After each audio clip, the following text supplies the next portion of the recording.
Hey you guys, and welcome to my channel. In this video I'm going to be talking about the intelligent investor. Okay, now some of you may be bookworms like me, or maybe you're versed in the financial world, but this whole idea or theme of this video is stemming from a financial book that I read called The Intelligent Investor.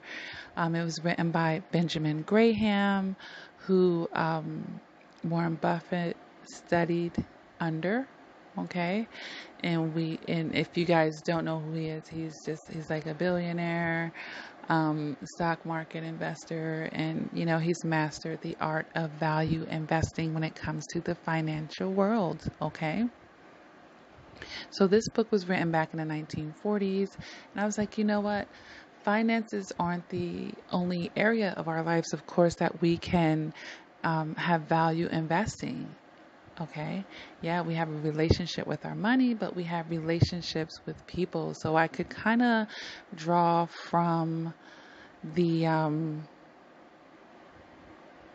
aspects of the book to kind of like make something reflection and progression style, like remixing it here and giving you guys some pearls of wisdom and value investing in relationships. Okay, because if we think about some of our fails in this department, it would be like the equivalent to going into the stock market and buying some stocks or securities and losing our money. And who wants to keep losing our money?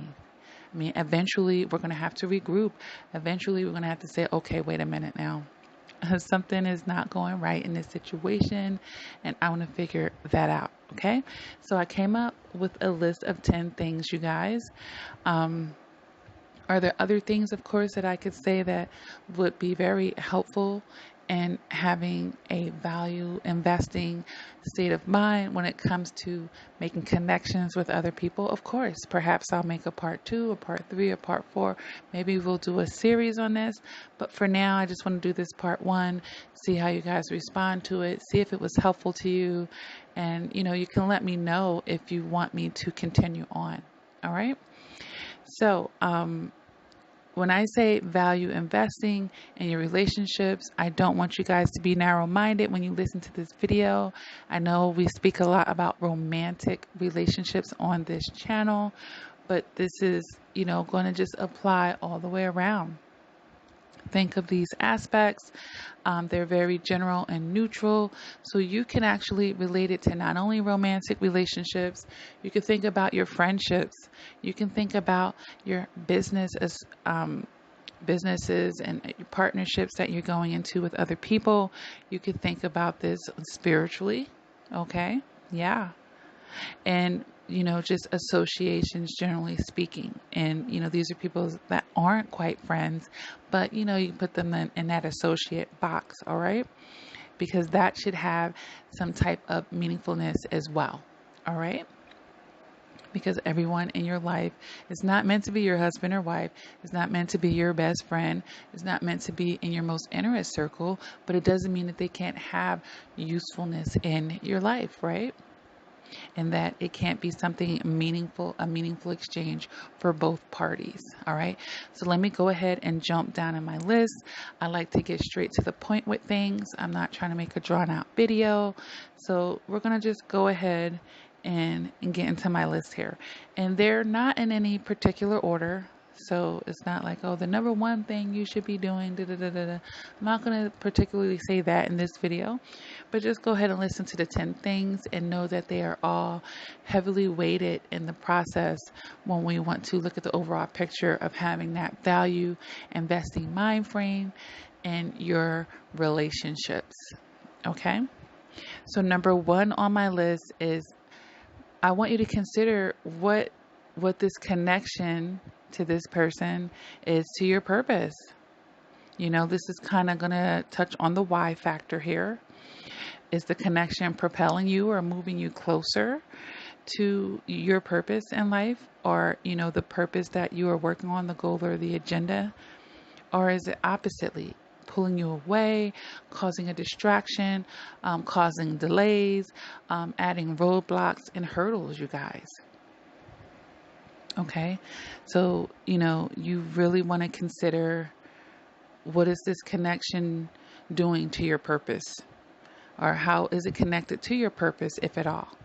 This could be the equivalent to a woman that wants to be a wife, but yet she's dealing with these playboys. She's settling or using placeholders, and really poor ones at that point, of guys who aren't even in that energy of looking for a wife. They're just trying to have fun, and she's wasting time with them instead of preserving herself for the connections that are on in alignment with her purpose.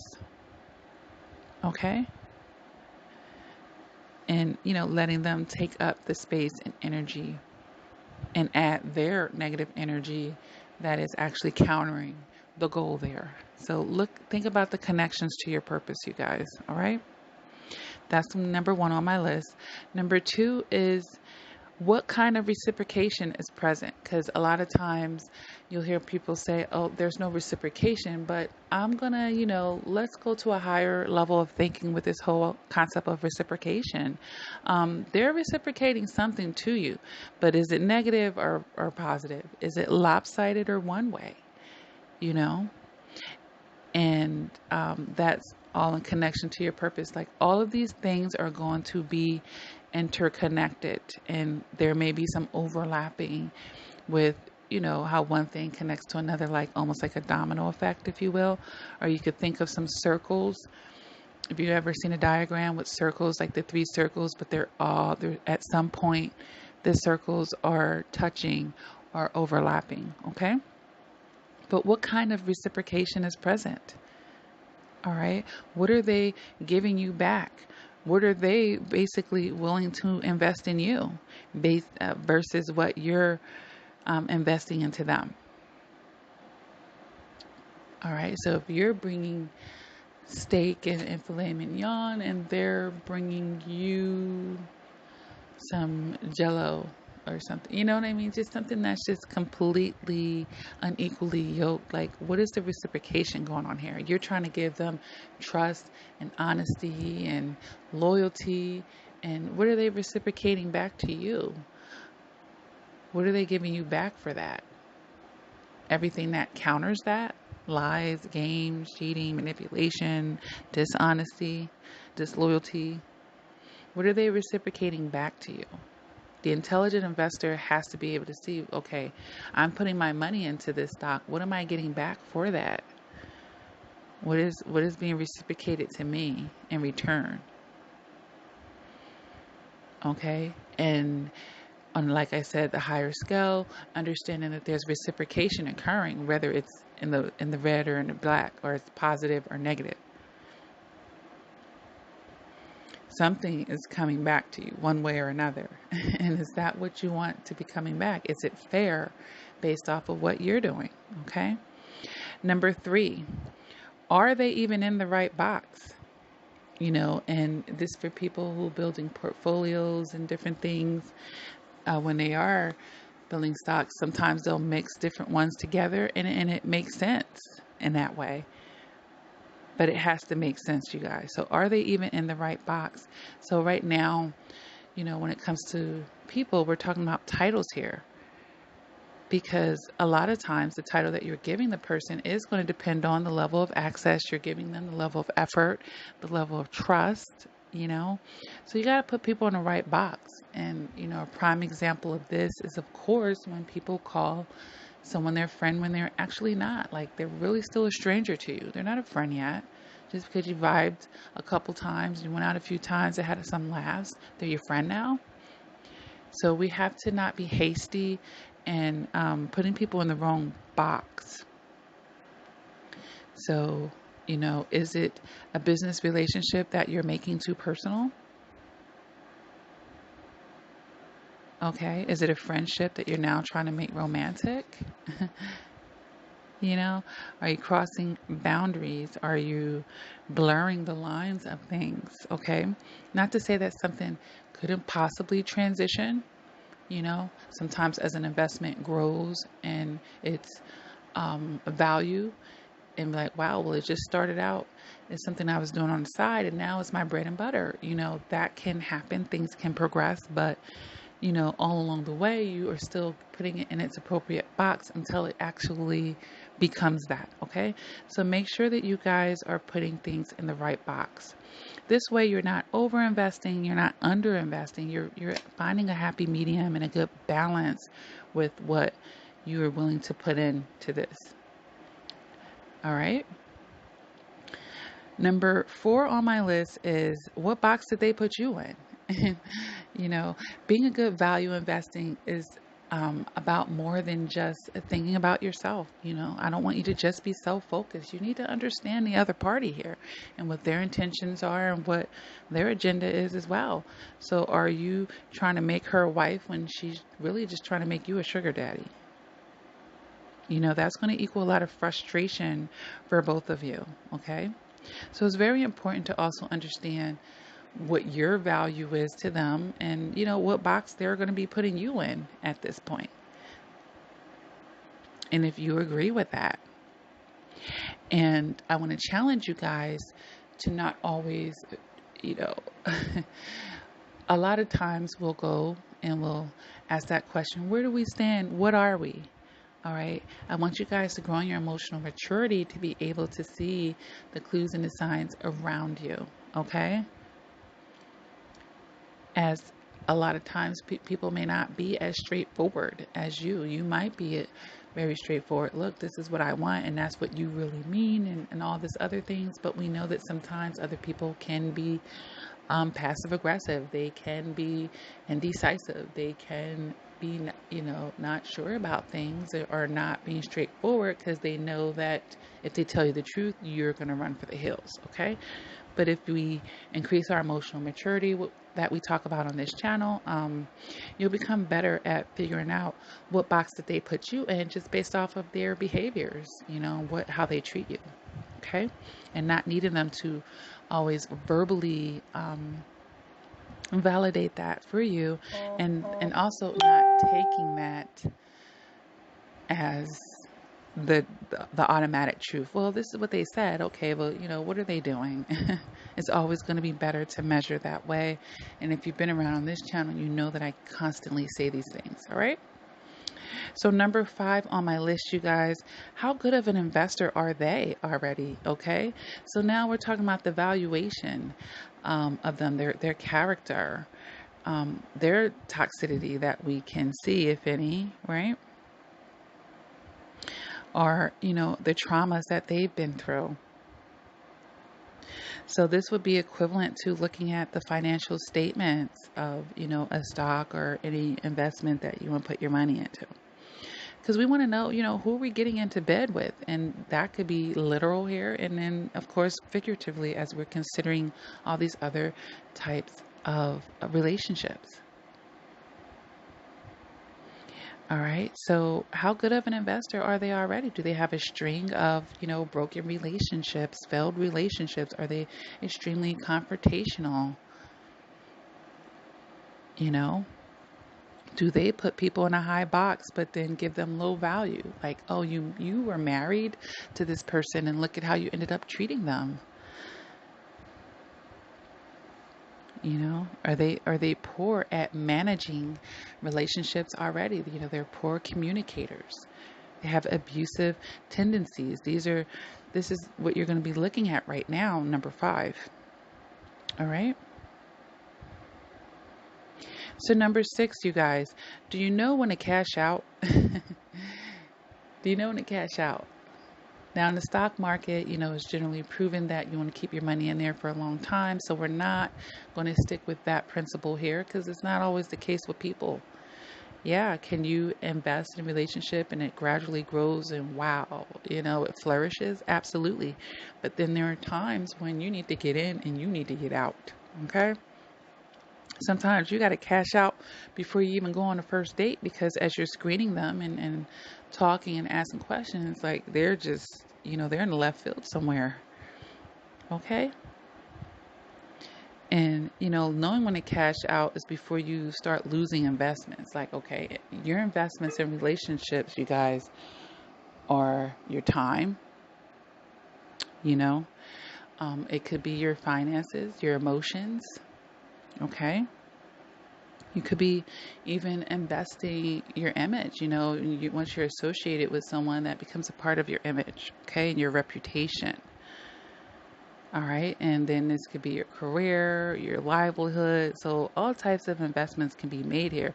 So we have to know when to cash out, how to let go, and when to move on, you guys. All right. Very important here. And I've made lots of videos. If you have a lot of resistance, if it's hard, because we are creatures of habits, and you're not alone in this. Most people have issues with this, but just, where are you on that scale? I've made videos about learning how to go with the flow and not going against and being in resistance. All right. You can look for those videos.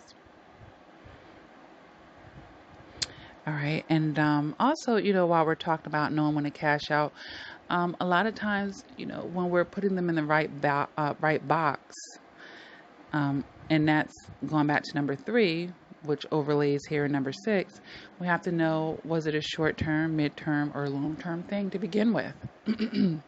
All right. And can we make adjustments like, wow, I thought this was going to be short-term, but I'm actually seeing where I can graduate this to mid-term. Oh, I think this could be long-term. And you can actually do that. All right. So that's important as well.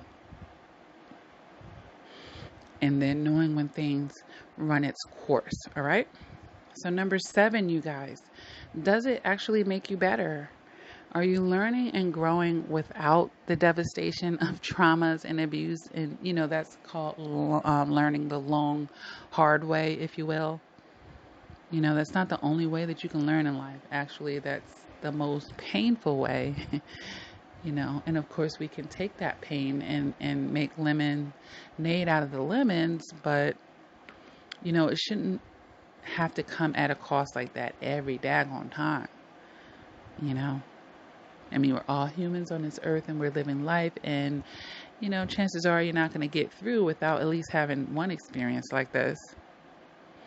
But it should not be your learning pattern. It should not be the only way that you can be learning, okay? So does it make you better without all of the toxicity? It's very possible to have a healthy relationship that doesn't have to, you don't have to grow through pain and hurt, okay, and suffering. All right? Because, when you choose to learn that other way, you're subjecting yourself and you're putting the odds against yourself, because you're going to get more beat down and more broken down.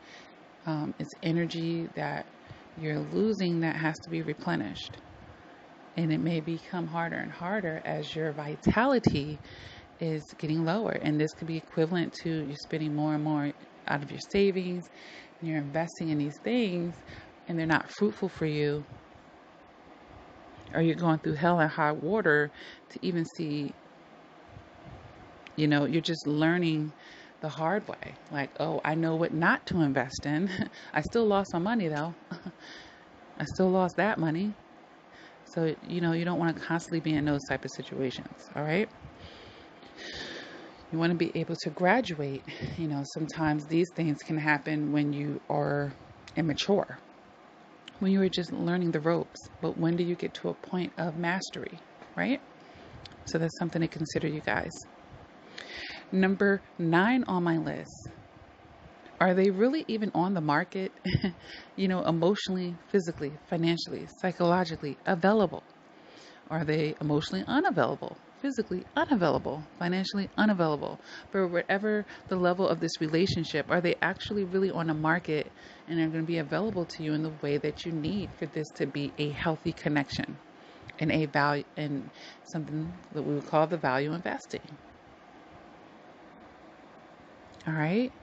So if you meet him and he's married and living with his wife and wants you to be the mistress, what ways is this man really available to you?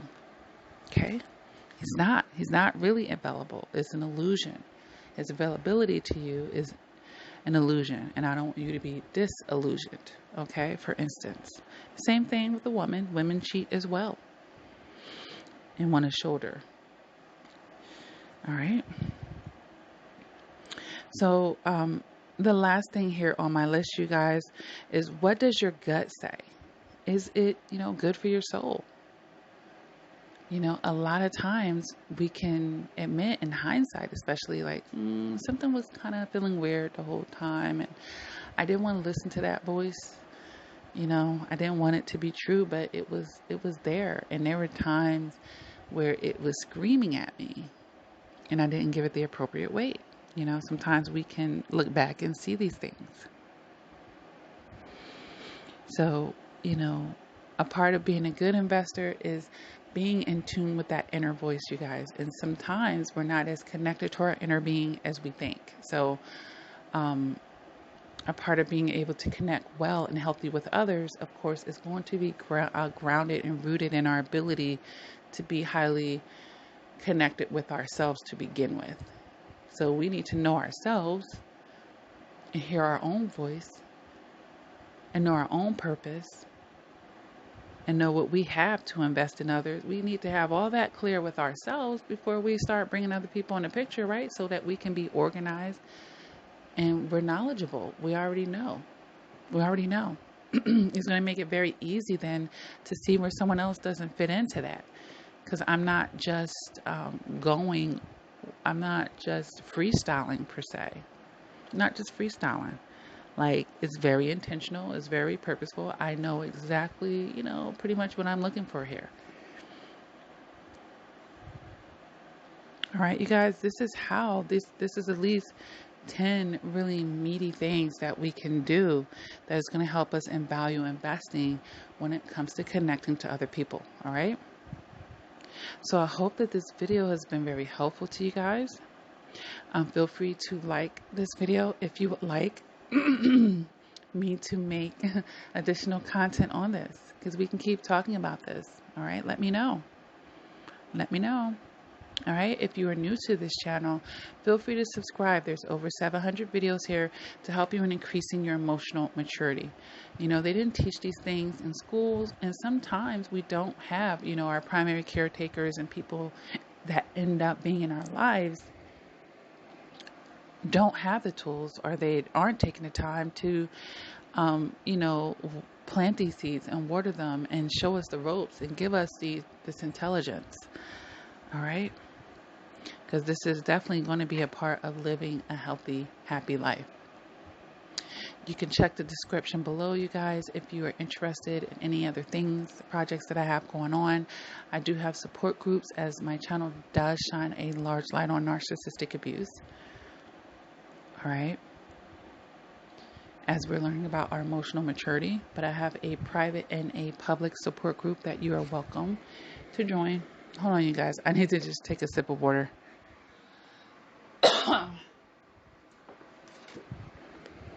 Done a lot of talking.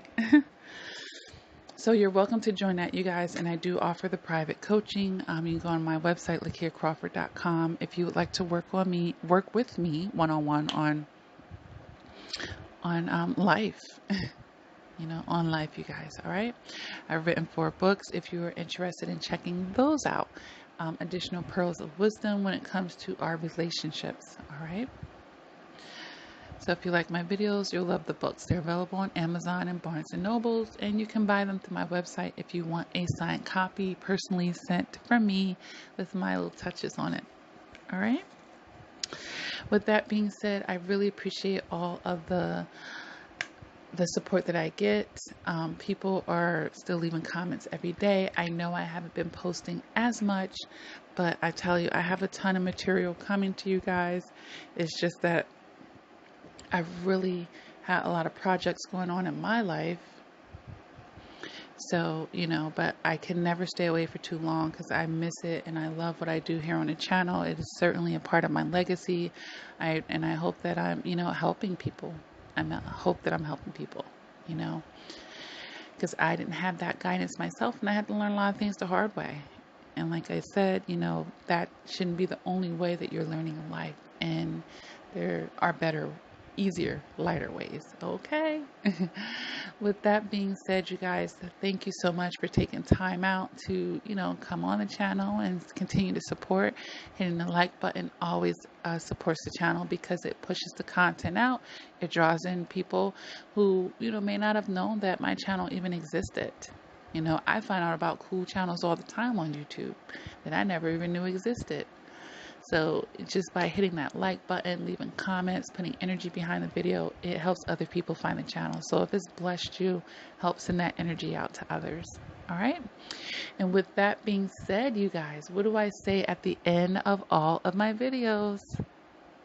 Never, ever, ever give up on yourself. We are all a work in progress. Continue to do the work, not to strive for perfection, but just to strive for improvement. Okay? And until next time, please take care and stay safe. Stay well. Talk to you guys next time.